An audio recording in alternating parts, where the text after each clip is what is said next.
Hey everybody, check out how we made this cool geometric modern step stool. We're going to show you how we did it and the tools we used to make it. We started out by making all the cuts for the entire project. All the cuts can be found in our blog post. It's a mixture of 10 degree and 22.5 degree cuts for all of the leg pieces, and then straight 90 degree cuts for the steps. Once all the cuts were made, it was time to bring out the real star of this show, the brand new Kreg 720 Pro pocket hole jig. Their newest innovative pocket hole jig has so many cool features that we can't wait to tell you about that made this project a blast.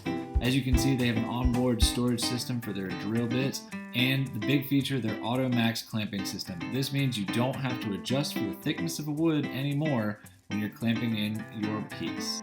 The 720 Pro makes drilling pocket holes a breeze. It's super simple to switch out your piece, flip it over, and drill a bunch of pocket holes rapid fire in succession. When we were drilling the holes in the leg pieces for the stool, it was really quick to pop them each in and out. If you're a DIYer that's doing a lot of pocket holes for your projects, we can't rave about this product enough. We love this new tool and we think it makes everything a lot easier for working in your garage. Now it was time to attach each of the leg pieces. For this, we used wood glue and pocket screws that we had just drilled in the pocket holes. We put these together, clamped them down, and got everything locked into place. Between the pocket screws and the wood glue, after these were dried, they were super sturdy and can totally support a lot of weight. Once everything was put together, we pulled out another new Kreg tool, the Plug Cutter Drill Guide. This snaps right into the 720 Pro and allows you to create your own plugs for your pocket holes. We like this because you can create plugs from the cutoffs of the actual wood pieces that you've been using. That's going to create a much more seamless transition when you're putting in your plugs. You won't even hardly be able to notice them. The Plug Cutter Drill Guide uses a much thicker drill bit that drills the plugs, but then you have to put them on a scroll saw, miter saw, or band saw, anything that you can set to a 15-degree angle, and then cut the actual plugs out of the wood. Once they were all cut, we simply pulled them out.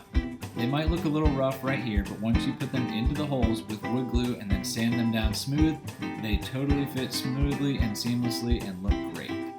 So that's what we did here. We added wood glue into each pocket hole and then stuck the plug right in. Most of them can go in with a finger, but we do have a mallet that we can occasionally hammer them in with if we need to. When it came time to stain, after everything was sanded, we went for a two-tone look. We used a whitewash stain for the steps and a sun-bleached look for the legs. We wanted a two-tone look just to kind of give it a more modern feel. Once the stain was dry, we connected the steps to each of the leg pieces. We used wood glue and pocket screws again here to make sure this thing was sturdy and secure.